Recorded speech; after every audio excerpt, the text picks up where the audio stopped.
Ravi de vous retrouver à la présentation de cette édition. Bonsoir à toutes et à tous. Bienvenue dans ce journal. Tout de suite, les titres. Lutte contre la fraude de l'ARTP forme les forces de sécurité et de défense en partenariat avec les opérateurs de téléphonie mobile. L'agence de régulation a initié un séminaire, objectif démasquer des fraudeurs en démantelant leurs réseaux qui s'étendent de plus en plus avec la démocratisation de l'accès à Internet. Les allocataires de l'IPRES disent niet à la mensualisation des pensions de retraite. En assemblée générale à Rufisque, les principaux concernés ont réclamé la revalorisation de leurs pensions et invitent le chef de l'État à les appuyer. Les éleveurs du Ferlo-100 vont en guerre contre le vol de bétail. Ils viennent de mettre en place une association de lutte contre ce phénomène. La criminalisation du vol de bétail a été remise au goût du jour par ces éleveurs qui réclament avec urgence l'application de la loi. Les combattants du MFDC prêts à s'asseoir autour d'une table pour négocier avec le gouvernement, décision prise au sortir d'une réunion initiée par le groupe de réflexion pour la paix en Casamance. Le coordonnateur du dit groupe, Robert Sagnan, nous en dira un peu plus au cours de cette édition. Voilà pour les titres, le développement à présent.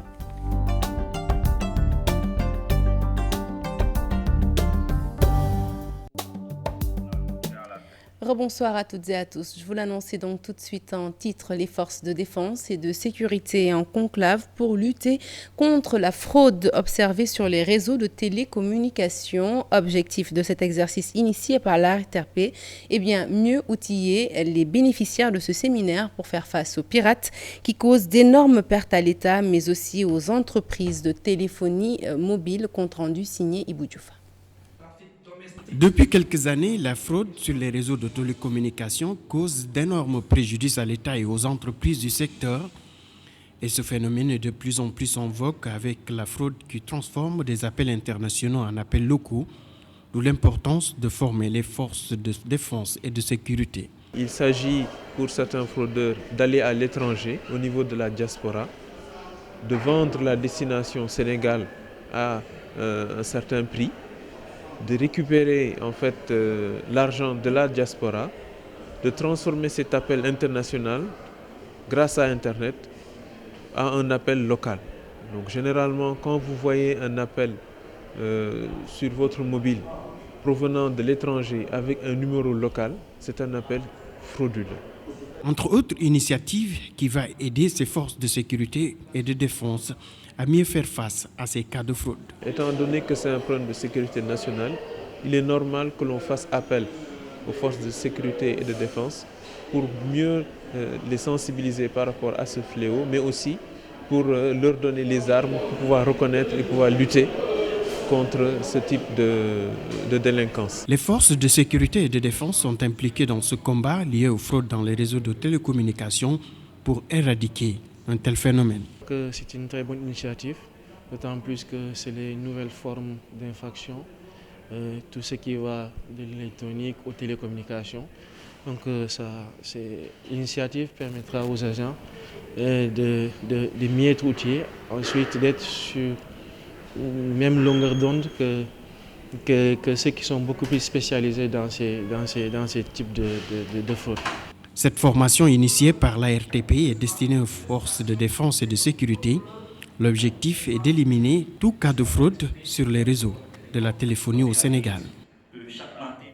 Le budget du ministère du Travail, arrêté à 3 milliards de nos francs, il a enregistré une hausse de 33,54%. Le ministre Mansour Sy, qui a fait face aux députés, s'est réjoui de l'augmentation de son budget de fonctionnement, un budget qui, selon lui, va permettre une meilleure prise en charge des préoccupations des travailleurs. Mansour Sy a brandi les résultats de sa gestion face à l'hémicycle. Il a affirmé que près de 234 000 emplois ont été créés en 4 ans de gestion. Les détails, c'est avec Mamadou Fall et Léa Niafouna. Moins de la moitié du nombre des députés ont assisté à l'adoption du budget du ministère du Travail, du dialogue social, des organisations professionnelles et des relations avec les institutions. 68 ont voté oui contre un seul non. Le budget du ministère s'élève désormais à 3 milliards 8 704 240 francs CFA, soit une hausse de 755 738 600 francs CFA. Un tout nouveau budget qui permettra de prendre en compte toutes les préoccupations de 2017. C'est une augmentation importante qui permet au gouvernement de prendre en charge tout ce qui est nécessaire pour un bon dialogue social au niveau national. Concernant la politique de l'emploi, l'État a consenti d'énormes efforts et en 4 ans, plus de 230 000 emplois ont été créés sur les 500 000 promis par le chef de l'État. 234 960 pour être plus précis, de contrats visés au niveau de l'administration du travail, sur les 500 000. Et c'est ça, c'est sur 4 ans. Le mandat de M. le Président de la République, c'est sur 5 ans. Je n'ai pas encore pris en compte les emplois qui ont été créés en 2016. Le ministre Mansour Sy a également annoncé que le système de retraite au Sénégal sera complètement révisité lors d'une conférence sociale qui se tiendra bientôt. En sus de l'augmentation de la pension de retraite, il est également question de lutter contre les évasions sociales.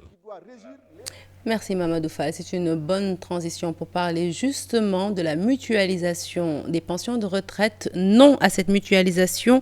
Telle est la décision des allocataires de l'IPRES qui réclament la revalorisation de cette pension à Rufisque où ils étaient en assemblée générale. Ils invitent le chef de l'État à appuyer davantage les retraités. Ousseynou Thiam, Biran Diagne pour la correspondance.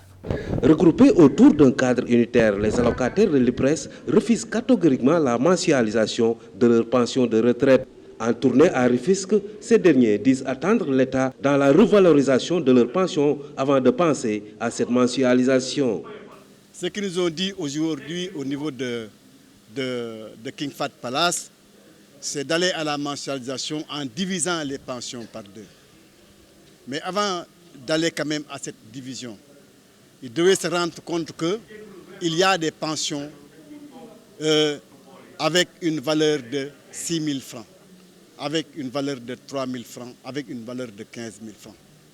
Je crois que la première chose, la première action qu'ils devaient faire, c'est de relever, de valoriser quand même les pensions avant de songer maintenant à la mensualisation. Alors nous disons niet, on ne pourra pas quand même accepter vraiment cette forfaiture. Interpellés sur le mouvement politique annoncé par le directeur général de l'IPRES, ces retraités semblent ne pas du tout intéressés par ce mouvement. Non, c'est une erreur. Parce que là, lui, il est politicien et tout le monde sait que c'est le maire de Tivaouane. Et il veut maintenir son fauteuil. Mais avant d'aller quand même de créer un mouvement pour soutenir le président de la République, il faudrait quand même qu'il devait penser quand même à faire une action, au moins au niveau des allocataires. Mais rien n'a été fait. Il veut se maintenir sur son fauteuil le plus d'années possible. Il faudrait quand même penser aux allocataires, leurs difficultés, les venir en aide. Que tous les allocataires ont dit que Mamadou Sy Mbengue n'a rien fait pour les allocataires. Tout en évitant le chef de l'État à appuyer les retraités, ils promettent d'investir toutes les localités du pays pour, disent-ils, sensibiliser leurs camarades sur le refus de cette mensualisation. Et parlons à présent d'une autre rencontre initiée cette fois-ci par la direction du commerce, une réunion de mission préparatoire de l'examen des politiques commerciales pour le Sénégal. Alors, innovation cette année, elle se fera conjointement, cette réunion, avec les pays de l'Union Ouest monétaire africaine pour une harmonisation des normes. Aïssatou Paye, Modou Diop, pour les détails de cette rencontre. Après l'examen des politiques commerciales de 2009, place à la mission préparatoire des politiques de 2017 pour cette fois-ci une innovation majeure. Aujourd'hui, c'est une mission préparatoire. Donc nous allons subir le 4e examen en 2017. L'innovation, c'est que nous allons subir cet examen avec les autres pays membres de l'UEMOA. Donc on va les faire l'examen de façon conjointe. Alors ce qui a changé depuis 2009 déjà, c'est qu'au niveau en matière de notification, nous faisons beaucoup plus d'efforts à ce niveau. Et également, l'autre aspect, c'est surtout en matière de valeur de référence également. Nous sommes en train de progresser. Par ailleurs, les politiques sont à améliorer pour respecter les normes internationales. Il y a des domaines où le Sénégal a une certaine autonomie en matière de politique commerciale. Les domaines où il y a harmonisation de façon assez poussée, c'est surtout les domaines liés à la douane. Comme on n'est pas à ce niveau d'intégration, il va falloir alors voir d'abord là où on en est en matière d'intégration. Concernant les exportations, Des efforts sont entrepris pour aider les acteurs. Nous sommes membres de l'OMC. Le programme cadre intégré renforcé est un dispositif qui est mis en place pour accompagner les PMA qui sont membres de l'OMC. Pour régler ce problème, donc, il faut accompagner le producteur depuis la production. Et donc également, il y a ce projet qui est mis en place, également, travaille dans ce sens. En octobre 2017, les pays de l'UEMOA vont essayer de s'accorder sur des politiques commerciales communes afin de promouvoir le libre-échange et la libre circulation des biens. La commune de Mermoz-Sacré-Cœur a réuni 88 bourses de formation et aides scolaires d'une valeur de 40 millions de nos francs. Le maire, pour l'équipe municipale, non seulement de soutenir, l'objectif plutôt, est de soutenir la jeunesse, mais aussi et surtout de la préparer à avoir une idée sur le monde du travail. Barthélémy Dias précise que sa commune collabore avec plus de 20 écoles de formation de la place. Pour plus d'explications, je vous propose d'écouter le maire de Sacré-Cœur-Mermoz. Il est au micro de Chertidiane Dione. C'est un honneur pour nous aujourd'hui d'avoir pu contribuer à débloquer une enveloppe de 40 millions. Et cette enveloppe a aujourd'hui permis à peu près une centaine d'étudiants de pouvoir bénéficier d'une aide scolaire. Je rappelle que l'année dernière, c'était un montant de 20 millions. Cette année, c'est un montant de 40 millions, en espérant que l'année prochaine, ce montant sera revu à la hausse. Et je voudrais aussi lancer un appel à tous les partenaires de la commune, qu'ils comprennent que notre obsession à vouloir recouvrer des recettes, cela rentre dans le cadre des compétences qui nous ont été transférées pour pouvoir soutenir aussi bien les lieux de culte, soutenir la jeunesse, soutenir la santé, mais soutenir aussi l'éducation et la formation. Aujourd'hui, nous avons comme partenaire à peu près une vingtaine d'institutions. Certains sont dans le périmètre communal, d'autres sont hors du périmètre communal. Mais nous souhaiterions surtout dire à ceux qui sont dans le périmètre communal et qui ont des redevances, que ce soit des redevances publicitaires ou des redevances d'occupation de la voie publique, de venir se rapprocher de la commune, qu'on puisse nouer des partenariats. Barthélémy Dias qui a rappelé à nos reporters qu'il ferait demain, 30 novembre, des révélations sur les commanditaires de l'attaque de sa mairie, 24 heures donc avant la tenue de son procès qui, je rappelle, est prévu jeudi 1er décembre. À Linguère, les éleveurs du Ferlo sont en croisade contre le vol de bétail. Ils se sont retrouvés à l'Abgar pour harmoniser leur position. Et ce, à travers une association de lutte contre ce phénomène. Ils demandent toujours l'application de la loi sur la criminalisation du vol de bétail. Reportage Moudoumbay. L'association des éleveurs pour la lutte contre le vol de bétail regroupant des éleveurs du Ferlo a choisi la commune de l'Abgar pour la mise sur pied de cette structure. À l'Abgar, depuis 6 mois, on a enregistré 0 cas de vol. Donc c'est important. Cette association joue un rôle préventif. Donc, une prévention dans le cadre en tout cas de la préservation et de la sécurisation du cheptel. Le maire de l'Abgar demande l'installation d'un poste de gendarmerie dans sa localité afin de combattre l'insécurité grandissante dans la zone. C'est le moment que nous disposions en tout cas d'un poste de gendarmerie, compte tenu en tout cas des moultes cas d'agression qui sont enregistrés en tout cas dans ce bled. Il est clair qu'aujourd'hui, avec cette piste, la rapidité en tout cas de la transaction que devraient faire aujourd'hui les voyous, donc pouvait les amener à commettre des forfaits au niveau de l'Abgar et pour ensuite se rendre en Mauritanie ou bien pour ensuite se rendre dans d'autres communes, notamment la commune de Pété ou bien la commune de Ndioum. Le député Alioune Dembrousseau s'insurge contre certains responsables politiques du département de Linguère qui interviennent en cas d'arrestation de voleurs de bétail. Il y a des responsables politiques, voire des notables qui jouent aux sapeurs-pompiers quand les gendarmes arrêtent les voleurs de bétail. Je persiste et je signe à chaque fois que vous allez au tribunal départemental de Linguère. Ce sont des responsables qui interviennent pour faire libérer ces mêmes voleurs. Nous sommes des députés, mais cette loi est une idée du président de la République. L'association des éleveurs du Ferlo réclame l'application de la loi portant sur la criminalisation du vol de bétail afin de mettre fin à ce fléau. Et je vous l'annonçais en titre, 3 des 4 branches des combattants du MFDC ont fumé le calumet de la paix. Elles sont même disposées à aller à la table des négociations avec le gouvernement du Sénégal. Toutefois, leur souhait est que toutes les 4 branches soient ensemble pour organiser des assises inter-MFDC avant de se rendre justement autour de cette table des négociations. Déclaration faite au sortir d'une rencontre initiée par le groupe de réflexion pour la paix en Casamance, qui a eu des discussions franches avec ces branches du MFDC. Je vous propose d'écouter le porte-parole de ce groupe, Robert Sagna. Il est au micro de notre correspondant dans la région du Sud, Boubacar Diassi. Je peux vous annoncer avec beaucoup de bonheur que sur les 4 maquis, 3 au moins aujourd'hui sont ensemble, ont réussi leur unification. Il faut continuer le processus pour que ce soit une unifié totale. Mais ils n'accepteront aucune provocation, d'où qu'elle vienne.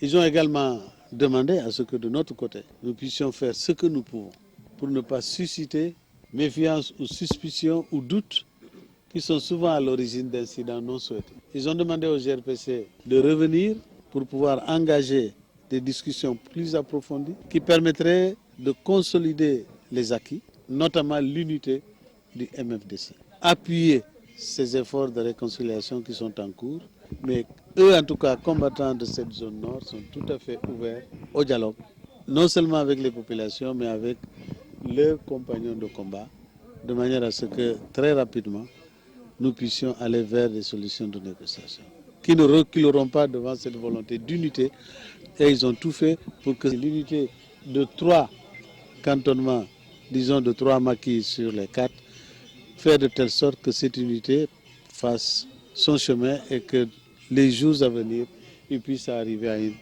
unité totale qui leur permettrait d'engager ce qu'ils appellent des assises inter-MFDC, au bout desquelles, n'est-ce pas, des négociations pourraient être envisagées.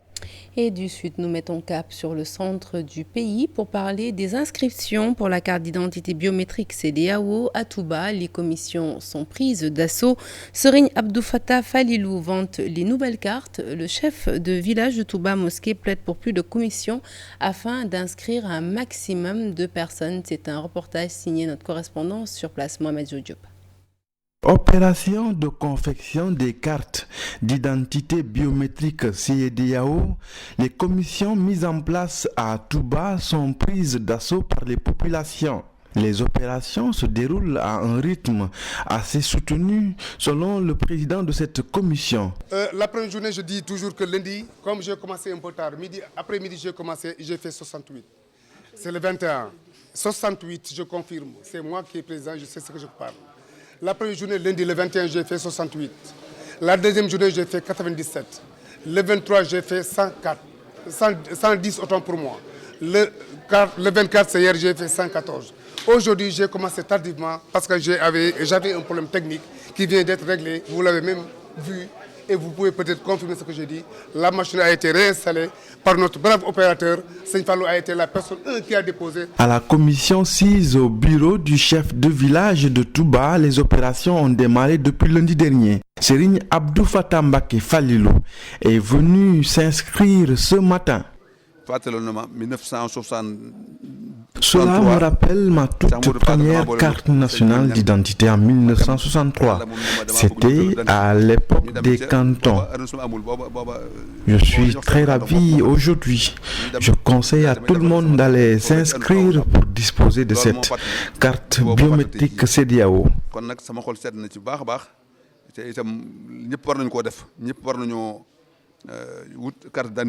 Pour permettre à un maximum de personnes de pouvoir s'inscrire, le chef de village de Touba Mosquée plaide pour la multiplication des commissions. C'est la toute première commission à Touba Mosquée. Touba Mosquée, vous le savez, est très vaste. Nous pensons à 3 ou 4 commissions de plus pour pouvoir satisfaire la demande. Nous voulons également multiplier les commissions itinérantes afin de toucher le maximum de monde.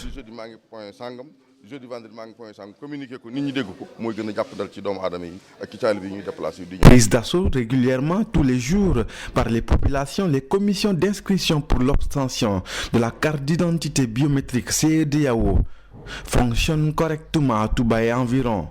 Cependant, autorités locales et populations plaident pour leur multiplication afin de permettre à un maximum de personnes de pouvoir s'inscrire.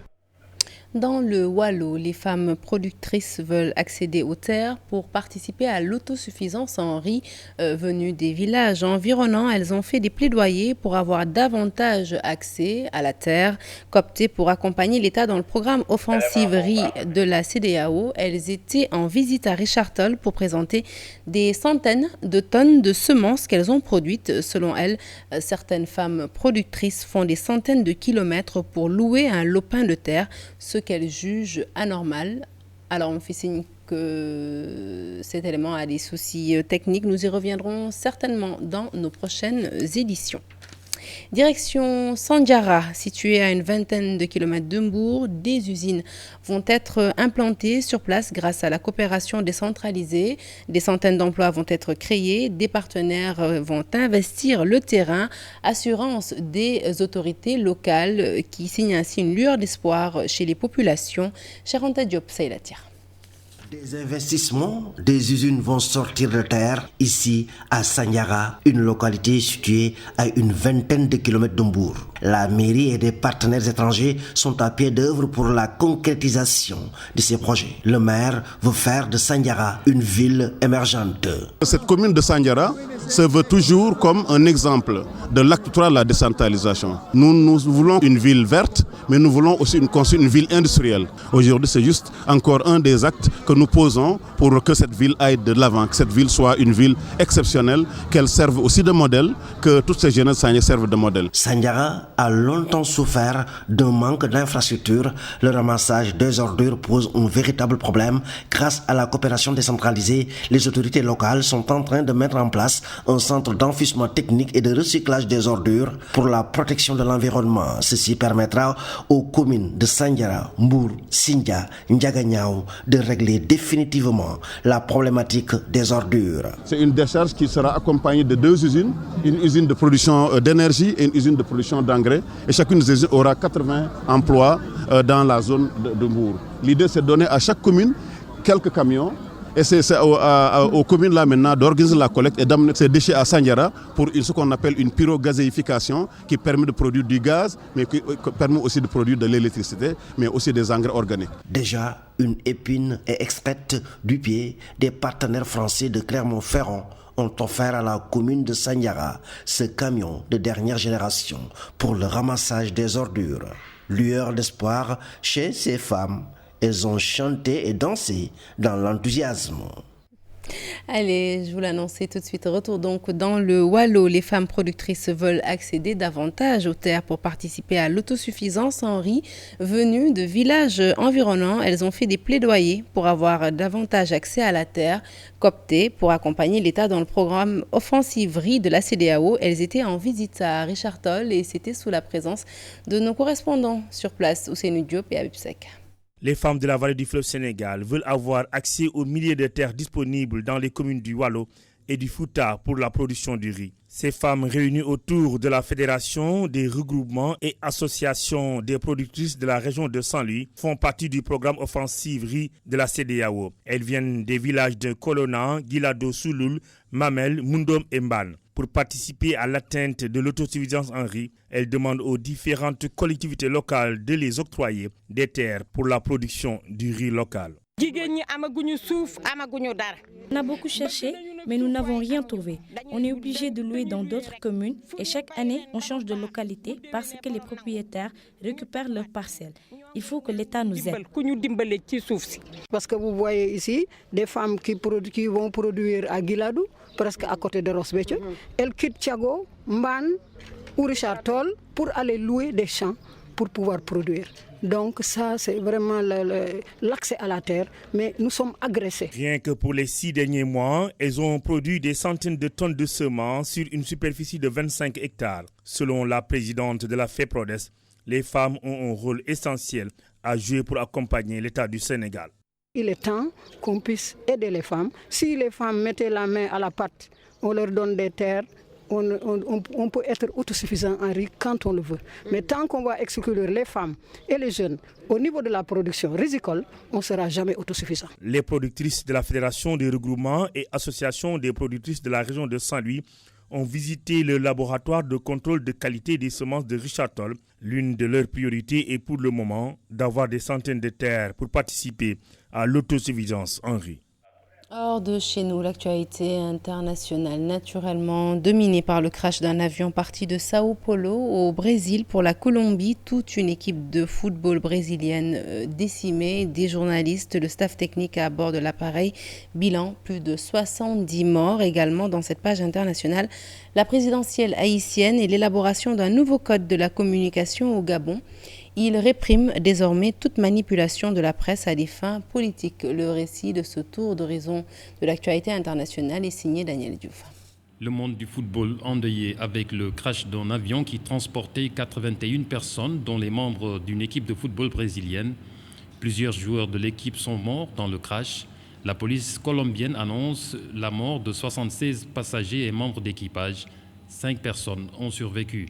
L'appareil avait décollé quelques heures plus tôt de Sao Paulo au Brésil. Après une escale à Santa Cruz de la Sierra en Bolivie, il avait mis le cap sur Rio Negro en banlieue de la métropole colombienne de Medellín.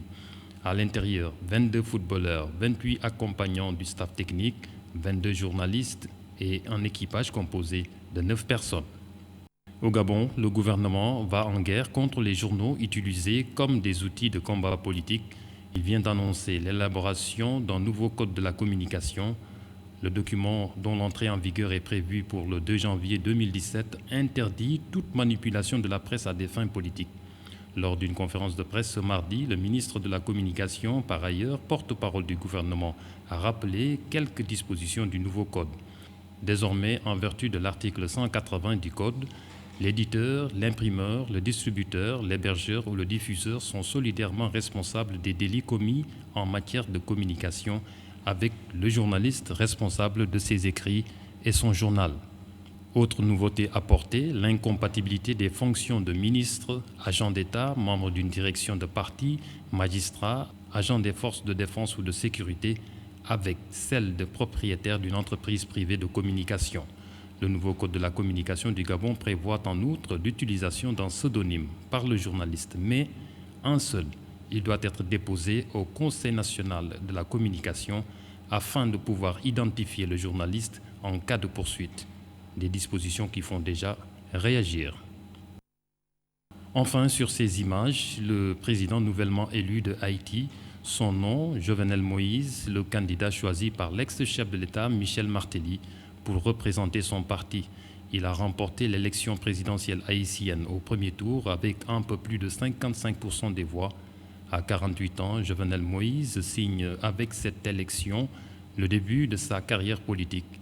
Entrepreneur agricole, il n'est apparu sur la scène politique haïtienne qu'au printemps 2015, quand Michel Martelly, l'ex-chef de l'État, l'a choisi pour représenter son parti. L'actualité sportive avec deux brèves sur le football et le handball. D'abord du handball pour parler de la Coupe d'Afrique des Nations de la discipline dames. Les Lions du Sénégal se sont inclinées lors de leur deuxième sortie. Elles ont perdu devant les Angolaises, hôtes du tournoi, sur un score de 31-18. Les Sénégalaises rejoueront ce jeudi soir et ce sera face à la Côte d'Ivoire. Et puis en foot, deuxième journée du groupe B de la 7e édition du tournoi de l'UEMOA. Le Sénégal a concédé le nul, 0 but partout face au Bénin. L'équipe de Joseph Koto va chercher désormais sa place en finale face à la Guinée-Bissau lors de la 3e journée. Dans l'autre rencontre, toujours dans le même groupe, le Burkina Faso, plus chanceux que le Sénégal, s'est repris en dominant la Guinée-Bissau 1-0. Et voilà qui met fin à ce journal que j'étais ravie de vous avoir présenté. Prochain rendez-vous de l'information, le tout en images à 0h. L'info qui continue sur votre site www.igfm.sn. Excellente suite des programmes en compagnie de la TFM. À demain.